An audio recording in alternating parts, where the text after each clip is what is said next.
வீணா வைக்கப்படும் கிளிய பூனை தொட்டடிச்சு உரிய மீசை குத்திடுச்சு பயல ஆசை குத்தி வச்ச புயல நீ முன்னாலே போனா நான் பின்னாலே வாரேன் நீ பின்னால வந்தா நான் தன்னால தாரேன் மலை மேலே மழை தூர அலை மேலே அலமோட்டும் நீ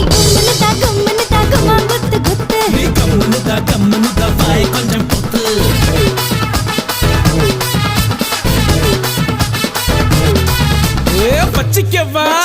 வச்சிக்கவா வச்சிக்கவா எடுப்பல இந்த பச்சை கிளி சுத்துது இருக்குல்ல சுத்திக்க வா சுருக்கல என்ன தூக்கி போட்டு பிடிச்சுக்கடா தடுக்கல